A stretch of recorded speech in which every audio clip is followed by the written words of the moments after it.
இஸ்லாமிய வானொலி நாடகம் வினை பயன். எழுத்து A.W. மன்சூர். வினை பயன் இஸ்லாமிய வானொலி நாடகம்.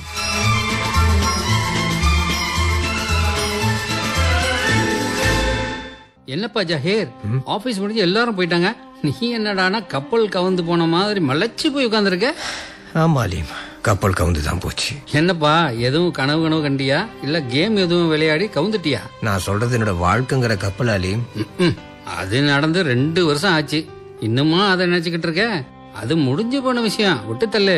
எது முடிஞ்சு போன விஷயம்? இப்பதான் அதோட பாதிப்பு ஆரம்பமாயிருக்கு. எனக்கு புரியல ஜகீர். சாஜிதா அம்மாவை தேட ஆரம்பிச்சிட்டா அலீம். அவளோட அம்மா பத்தி ஒரு நாளைக்கு 1008 தடவை கேள்வி கேட்கிறா. ஓ ஓகே ஜெயர், செக்யூரிட்டி ஆபீஸ போட்ட வந்துகிட்டு இருக்காரு, எழுந்திருச்சு வா, வெளியே போய் பேசலாம். சரி அலி. ஆமா, அவன் பொண்ணுக்கு இப்போ ஒரு 4 வயசு இருக்குமா? 4 வருஷம் 6 மாசம் 16 நாள் ஆகுது. ஓ, அவங்க வந்து பொண்ணை பாக்குறாங்களா? ஆரம்பத்துல ஒரு 2-3 தடவை முயற்சி பண்ணா. எங்க அம்மாவை பத்தி தான் உனக்கே தெரியுமா, பெத்த தாய்க்கே புள்ளைய காட்ட மாட்டேன்ட்டாங்க. நானும் முட்டாள் தானா, அப்ப அவன் மேல இருந்த கோபத்துல எங்க அம்மாவோட உடன்பட்டுட்டேன். பெரிய பாவம் அது. சரி, இனிமேலாவது இவங்க தான் உன்னோட அம்மான்னு சாஜிதா கிட்ட காட்டலாமே. அம்மாவை காட்டிட்டா அதுக்கு பின்னால சாஜிதாவோட மனநிலை எதிர்கொள்ற தைரியம் எனக்கு இல்ல அலீம். உனக்கும் சித்திக்கும் விவகாரத்து ஏற்பட்டு கணவன் மனைங்கிற பந்தம் முறிஞ்சு போய் யாரோ எவரோன்னு ஆயிருந்தாலும் சாஜிதாவுக்கு சித்தி தானே அம்மா, நீ தானே பாப்பா. அதை முறிக்க விளக்க யாராலையும் முடியாது. அவளோட தாயை பாக்குறதும் பேசுறதும் அவ கூடவே இருக்கிறதும் சாஜிதாவோட உரிமை. என்னதான் தந்தைங்கிற முறையில பிள்ளை உனக்கு உரிமைனாலும் தாயோட அருகாமையில அணைப்புல வாழ்றதுக்கு சாஜிதாவுக்கு எல்லா உரிமையும் இருக்கு. ஏன்னா சாஜிதாவோட தாய் ஒரு முஸ்லிம். ஓரிரை கொள்கைக்கு எதிரா உன்னோட பிள்ளைய வளர்த்துருவாங்களோன்னு நீ பயப்பட வேண்டிய அவசியமே இல்லை. நான் இவ்வளவு ஆழமாலாம் யோசிக்கல அலீம். சாஜிதாவோட பிரச்சனையை எப்படி கையாள்றதுங்கிறது தான் என்னுடைய பெரிய கவலையே. என்ன ஜாகிர், சாஜிதாவுக்கு விவரம் தெரிகிற வயசு வந்துருச்சு. தன்னோட தாயை பத்தி தெரிஞ்சுக்க ஆர்வம் காட்டுறா. எல்லாருக்கும் அம்மான்னு ஒருத்தர் இருக்கையில தனக்கு மட்டும் ஏன் இல்லைங்கிற கேள்வி அவன் மனசை அரிச்சுக்கிட்டு இருக்கு. உன் பொண்ண நீ ஏன் மன உளைச்சலுக்குள்ள தள்ளி விட்டுறாத. உடனே அவங்கள கான்டாக்ட் பண்ணி தாயும் புள்ளையும் சந்திக்க ஏற்பாடு பண்ண. ஏன் ஒரு சில நேரங்கள்ல நாம அவசரப்பட்டு எடுக்கிற முடிவால வாழ்க்கையில எவ்வளவு சந்தோஷங்களை நாம இழந்துடுறோம். இப்ப யோசி. ஆமா, அவங்களும் இன்னும் மறுமணம் பண்ணிக்கல போல. ஆமா அலீம், வேணாங்கிறாளாம். ஆனா இப்ப ரொம்ப கஷ்டப்படுறா. வேலைக்கு போறா. அவளோட அம்மாவையும் தங்கச்சியையும் அவதான் பாத்துக்கிறாளாம். ஏய், கொஞ்சம் மரியாதை பேசி ஜாகிர். அவங்க மேல இப்ப உனக்கு எந்த உரிமையும் இல்ல. சாரி அலீம். ஒரு பொறுப்பான தந்தையா இப்ப யோசிக்கிற. நீ எங்க யோசிக்கிற? உன் பொண்ணு யோசிக்க வச்சிருக்கா. சரி, இதுக்கான ஏற்பாட்டை நானே பண்றேன். ஆனா ஜாகிர், நீ சீக்கிரமே ஒரு கல்யாணத்தை பண்ணிக்கிட்டீன்னா ரொம்ப நல்லது. சாஜிதாவுக்கும் ஒரு தாய் கிடைச்ச மாதிரி இருக்கும், உன்னோட வாழ்க்கையும் சந்தோஷமா போயிடும். நம்பி வந்த ஒருத்திய ஒழுங்கா புரிஞ்சு வாழ வைக்கலாம ஆம்பளைங்கிற ஈகோல முன்ன பின்ன யோசிக்காம தலாக்க கொடுத்து அனுப்புன எனக்கு இன்னொரு கல்யாணத்தை பத்தி யோசிக்க என்ன அருகதை இருக்கு சொல்லு. வாழ்க்கையில தப்பு பண்றது சகஜம் ஜாகிர். அதை திருத்திக்கிட்டு அடுத்த வாழ்க்கையை அமைச்சுக்கிறது தான் உனக்கும் நல்லது, உன்னோட பொண்ணுக்கும் நல்லது. யோசி ஜாகிர். பார்க்கலாலே, ஆனா அதுக்கு உன்னோட உதவி எனக்கு வேணும் அலி. நீ நல்லா இருக்க, ஒரு நல்ல நண்பனா எதை வேணா நான் பண்ணுவேன் ஜாகிர். சரி, நேரமாச்சு, வீட்டுல அம்மா கவலைப்பட ஆரம்பிச்சிடுவாங்க. சரிடா, பாய்டா. அஸ்ஸலாமு அலைக்கும். வலைக்கும் சலாம்.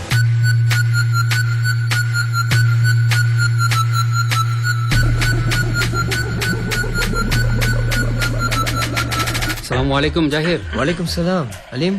உட்காரு, என்ன சாப்பிடுற? ஒரு காஃபி மட்டும் போதும்.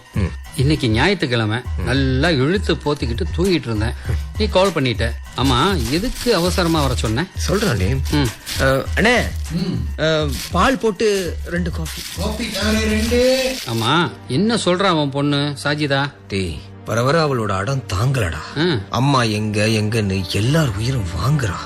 சொல்ல மறந்துட்டேன், எங்க அம்மாட்ட சொல்லி சித்திக்கு கால் பண்ண சொன்னேன். ஆனா நம்பர் நாட் ரீச்சபிள்னு வருது. அப்படியா? எனக்கு தெரிஞ்சு நீ ஏன் நேரடியா பேசலாம். ஆமா, என்ன விஷயம் சொல்லு. சொல்றேன், சொல்றேன்னு தப்பா நினைக்காத. சரி சொல்லு. எனக்கு சித்தி வேணும், மறுபடியும் என்னோட மனைவியா சாஜிதாவுக்கு தாயா. என்ன உளர்ற? அது எப்படி முடியும்? இஸ்லாமிய சட்டப்படி 3 தலாக் பண்ணிட்டு பிரிஞ்ச பின்னால அவங்கள மறுபடியும் நேரடியா மறுமணம் பண்ணிக்க சட்டத்துல இடம் எதுவுமே இல்ல. அவங்க இன்னொருத்தரை திருமணம் பண்ணி அந்த கணவன் கூட வாழ்ந்து அப்புறம் அவங்களுக்குள்ள முறைப்படி மனவளக்கு வாங்கியிருந்தாங்கன்னா தான் நீ அவங்கள மறுபடியும் நிக்கா பண்ணிக்க முடியும். அதுக்கு அவங்க கேட்குற மகர் தொகையை நீ கொடுத்தாகணும். இதெல்லாம் தாண்டி அவங்க மறுபடியும் உன்னை கட்டிக்க விரும்பணும், சம்மதிக்கணும். உனக்கு தெரியுமா, அவங்க இந்த நிமிஷம் வரை இன்னொரு திருமணம் பண்ணிக்கவே இல்லை. அப்படியே பண்ணியிருந்தாலும் அவங்கள தலாக் செய்ய சொல்ல நாம கட்டாயப்படுத்த முடியாது. அதுக்கு சரியத்து சட்டத்தில் இடமும் இல்லை. இவ்வளவு அன்பு வச்சிருக்கிறவன் அப்போ யோசிச்சிருக்கணும். அதை விட்டுட்டு கொண்டாங்கண்ணா, காஃபி வாசம் கும்முன்னு இருக்கு. தேங்க்ஸ்ண்ணே. ஜாகிர், காஃபி எடுத்து குடி.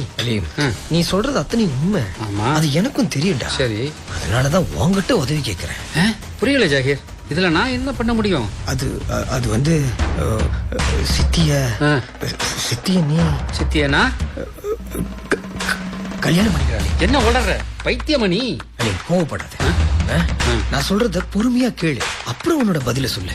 எனக்கு உன்னை விட்டா வேற வழி இல்லடா. ஏய், தம்மா துண்டு பசங்கள்ல இருந்து நாம 2 பேரும் ஃப்ரெண்ட்ஸ் தான். அதுக்காக நீ எதிர்பார்க்கறது ரொம்ப அதிகமா. முழுசா கேளு அலி. என்ன? சித்திய நீ நிக்கா பண்ணிக்கிட்டு தலாக் பண்ணிட்டீனா அவங்கள நான் நிக்கா பண்ணிக்கிறதுல எந்த ஒரு தடையும் இருக்காதுல்ல. பாருடா, உனக்கும் இன்னும் திருமணம் ஆகல தானே? என்ன விளையாடுறியா? உனக்கு இஸ்லாமிய சட்டம் அவ்வளவு சாதாரணமா தெரியுதா? எனக்கா என்னோட மாமி மகன் நஸ்ரீன் வெயிட் பண்ணிட்டு இருக்கா. அது உனக்கும் தெரியும். நஸ்ரீனோட வாப்பா இந்த வருஷ கடைசிக்குள்ள கோமால இருந்து எழுந்திருக்கலன்னா அடுத்த வருஷ துவக்கத்துல கல்யாணம்னு எங்க அம்மாவும் மாமியும் முடிவு பண்ணிட்டாங்க. தப்ப நீ பண்ணிட்டு மத்தவங்கள கோத்து விடாத, ஆளை விடு. உன்னை விட்டா எனக்கு நம்பிக்கையான ஆளு வேற யாரு இருக்கா சொல்றா. Very good, very good. ஆக உன்னோட முன்னாள் மனைவி எந்த சேதாரமும் இல்லாம மறுபடியும் உனக்கு மனைவியா வரணும். அதுக்காக அல்லாவோட சட்ட வரம்புகளை நான் மீறணும். அதான் உன்னோட என்ன. சூப்பர் சூப்பர் சூப்பர்டா ஜாகீர், நீ நல்லா வருவடா. எனக்கு என்ன பண்றதுன்னே தெரியலடா. அதான் மனசுக்கு தோணுன விஷயத்த உன்கிட்ட பகிர்ந்துகிட்டேன். நீ பகிர்ந்துக்கல ஜாகீர், கட்டாயப்படுத்துற. இதெல்லாம் நடக்கிற விஷயமா? ஒருவேளை நானோ இல்ல யாரோ சித்திய கல்யாணம் பண்ணிக்கிட்டாலும் அவங்க இல்லறதுல ஈடுபடக்கூடாது. சும்மா பேருக்கு கல்யாணம் பண்ணி ஊருக்காக கணவன் மனைவியா வாழணும். அப்புறம் தலாக் பண்ண பொய்யான காரணத்தை தேடி அஸ்தாஃபிருல்லாஹ், இது எங்க கூட்டிட்டு போய் விடும்னு தெரியும்ல? நரகத்துல ஜாகீர், நரகத்துல. நான் மட்டும் இல்ல, எவனும் இதுக்கு துணிய மாட்டான். அப்படியே கல்யாணம் பண்ணிக்கிட்டாலும் அவங்கள வாழக்கூடாது, குறிப்பிட்ட காலத்துக்குள்ள தலாக் பண்ணிடணும் சொல்ல உனக்கு எந்த அருகதையும் இல்ல, உரிமையும் இல்ல. ஞாயிற்றுக்கிழமை அதுவுமா மனுஷனை தூங்க விடாம எழுப்பி விட்டு என்ன பேச்சு பேசுறான் பாரு. சாரி டார்லிங், என்னால அவங்களோட அன்பை அப்ப புரிஞ்சுக்க முடியல.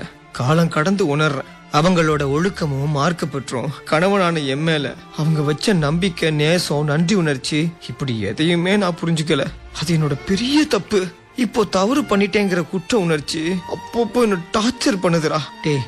நீ மட்டும் எனக்கு உதவி பண்ணுனா தொடர்ந்து மலேசியால இருப்பேன். இல்லனா பாஸ் ஆஃபர் பண்ண அந்த US டிரான்ஸ்பரை வாங்கிட்டு 3 வருஷமோ 5 வருஷமோ அமெரிக்கா பக்கம் போயிருவேன்டா. எனக்கு வேற வழியே தெரியலடா அலீம். நீ உணர்ச்சி வசப்பட்டு நிர்பந்திக்கிற ஜாகீர். உன்னோட நிபந்தனைக்கு உடன்பட இங்க யாரும் இருக்க மாட்டாங்க, நான் உட்பட. உன்னோட மக சாஜிதாவை அவ அம்மா சித்திக்கிட்ட ஒப்படைச்சிட்டு அதுக்கான செலவு தொகையை ஒரு தந்தைங்கிற முறையில கொடுத்துட்டு நீ அமெரிக்கா போறதான் உனக்கு நல்லது. எனக்கும் தான். ஓகே ஜாகீர், பில்ல கட்டிரு, நான் கிளம்புறேன். பாய். அலீம், அலீம் போடா. நில்றா, சொல்றத கேளுடா ப்ளீஸ். அப்பளுக்கு இல்லாத சித்தி மேல அவதூறு பரப்பி விவாகரத்து பண்ணதுக்கான தண்டனை அனுபவிச்சு தானே ஆகணும். இதுக்கு பேரு தான் சொந்தமா சூனியம் வச்சுக்கிறதுங்கிறது.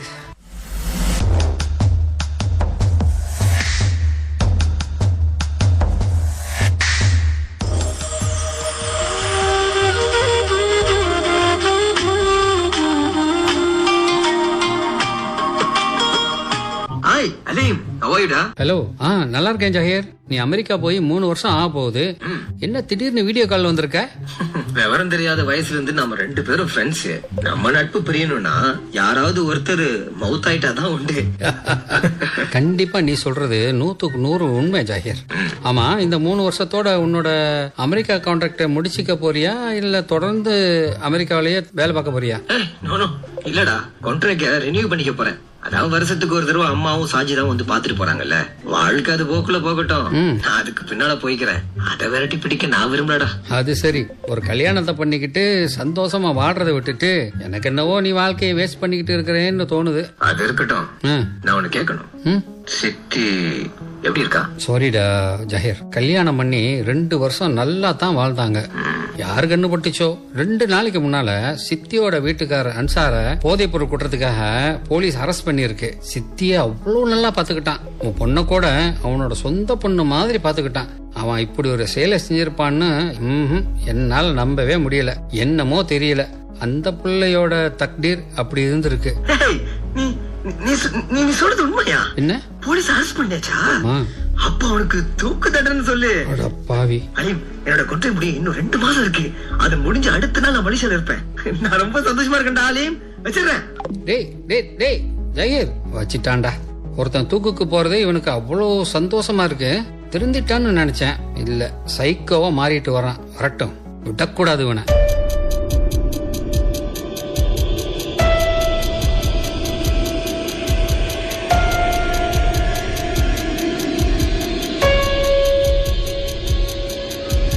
ஹலோ சித்தி, எப்படி இருக்கீங்க?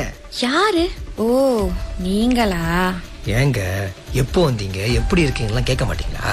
சம்பந்தம் இல்லாத ஒருத்தரை பார்த்து நான் எங்க அப்படிலாம் கேட்கணும்? உங்களுக்கு என் மேல இன்னும் கோபம் தீரல? உங்க மேல கோச்சிக்கிறதுக்கு நான் யாருங்க? எனக்கு என்னங்க உரிமை இருக்கு? சரி, இஃப் யூ டோன்ட் மைண்ட், என் கூட ஒரு காஃபி குடிக்க வரீங்களா? உங்ககிட்ட கொஞ்சம் பேசணும். எந்த அந்நிய ஆண்களோடையும் தனியா உட்கார்ந்து காஃபி சாப்பிடுற மாதிரி நான் வளர்க்கப்படல. அப்படி பழக்கப்பட்டவளும் இல்ல. சொல்ல வேண்டியதை சொல்லிட்டு கிளம்புங்க. இன்னும் கொஞ்ச நேரத்துல லாயர் கூப்பிட்டுருவாரு. கேள்விப்பட்டங்க, உங்க கணவர் இவ்வளவு மோசமான போதைப் பொருள் கடத்தல்காரனா இருப்பாருன்னு நான் நினைக்கவே இல்லைங்க. ரொம்ப வருத்தமா இருக்குங்க. ஹலோ மிஸ்டர், அவர் என்னோட கணவர். கொஞ்சம் மரியாதையா பேசுங்க. ஐம் சாரிங்க, ரியலி சாரிங்க. உங்க கணவரோட கேஸ் இன்னைக்கு ஹைகோர்ட்டுக்கு மாத்திருவாங்கன்னு நினைக்கிறேன். அங்க ஒரு 2-3 வருஷம் ஆகலாம். அங்க அவருக்கு தூக்கு தண்டனை கூட கிடைக்கலாம். ஆனா அப்படிலாம் நடந்துடக்கூடாதுங்க. போதும், நிறுத்துறீங்களா? உங்களோட அனுதாபமும் ஆதரவும் எனக்கு தேவையில்லை. ஆடு நனையுதுன்னு ஓனாய் அழுதுச்சான். கூல், கோபப்படாதீங்க சித்தி. ஒரு போதைப் பொருள் கடத்தல்காரனோட மனைவிங்கிற பேர்ல இந்த சமூகத்துல எப்படி வாழ முடியும் சொல்லுங்க? அந்த அவமானத்தை சுமந்துகிட்டு அவர் சிறையிலையும் நீங்க வெளியிலையும் எவ்வளவு காலம் வாழ முடியும்? இதுல என்னோட ஐம் சாரி, நம்மோட பொண்ணு சாஜிதாவோட எதிர்காலமும் அடங்கி இருக்கு. அதனால அதாங்க அந்த ஏமாளி சாரி அந்த கோமாளிய டைவர்ஸ் பண்ணிட்டு மறுபடியும் நாம ஒண்ணு சேர்ந்து வாழலாம்னு சொல்ல வரேன். அது நம்மோட பொண்ணு சாஜிதாவோட எதிர்காலத்தையும் சிறப்பாக்கும். ஹராமான வழியில சம்பாரிச்சு உண்ணவும் உடுத்தவும் கொடுத்தவன நீங்க ஆதரிக்காதீங்க. உங்களுக்காக என்னோட அத்தனை சொத்தையும் மகாரா தர நான் தயாரா இருக்குங்க. ஓ, இப்படி ஒரு எண்ணத்தோட தான் என்கிட்ட பேசிக்கிட்டு இருக்கீங்களா? நான் தான் அல்லாஹ்னு பகிரங்கமா சொல்லி அழிச்சாட்டியம் பண்ண ஃபிரௌன் கூட சகிப்புத்தன்மையும் பொறுமையுமா வாழ்ந்தாங்களே ஃபிரௌனோட மனைவி. அவங்களுக்காக கூட அல்லாஹ் சுவனத்துல வீடு கட்டி வச்சிருக்கானே. சாரி இதெல்லாம் உங்களுக்கு எங்கெங்க புரிய போகுது? ஃபிரௌனை விட கொடுமைக்காரன் இல்ல என்னோட கணவர். அவர் குற்றவாளியின் தீர்ப்பானா சிறை வாழ்க்கை அவர் திருத்தம். குற்றவாளி இல்லைன்னு தீர்ப்பு வந்தா அவரோட மனைவியா அவருக்கு ஆறுதலா என்னால வாழ முடியும். உங்களோட கவலைக்கு என்னோட ஆழ்ந்த அனுதாபங்கள். மிஸ்டர் ஜாஹிர், கணவனை இழந்து இதால இருக்கிற பொண்ணுங்க கிட்ட கூட இப்படி பேச வேணாம்னு அல்லாஹ் எச்சரிக்கிறான். நீங்க இன்னொருத்தரோட மனைவி கிட்ட பேசிக்கிட்டு இருக்கீங்க. ஞாபகம் வச்சுக்கோங்க. சீக்கிரம் திருந்துங்க மிஸ்டர். நரக நெருப்புக்கு உங்களை தின்ன கொடுத்துறாதீங்க. நான் வரேன்.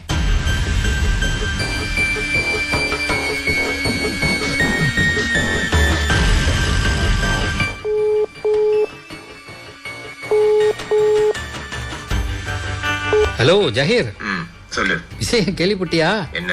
நம்ம சித்தியோட வீட்டுக்காரரை கோர்ட் விடுதலை செஞ்சிருச்சு. ரொம்ப சந்தோஷமா இருக்கு ஜஹீர். ஹலோ போனை கட் பண்ணிட்டானா? வினை விதைத்தவன் வினை அறுப்பான், திணை விதைத்தவன் திணை அறுப்பான்னு சும்மாவா சொன்னாங்க? நேர்களே, இதுவரை A.W. மன்சூர் எழுதிய வினை பயன் இஸ்லாமிய வானொலி நாடகம் கேட்டீர்கள். இந்நாடகத்தில் சைட் நசீர், சஸ்ரின் சுல்தான் மற்றும் அமீர் அப்பாஸ் ஆகியோர் பங்கேற்றனர். தயாரிப்பு அப்துல் கனி #பெர்ஞாரான் ஜாக்கின்.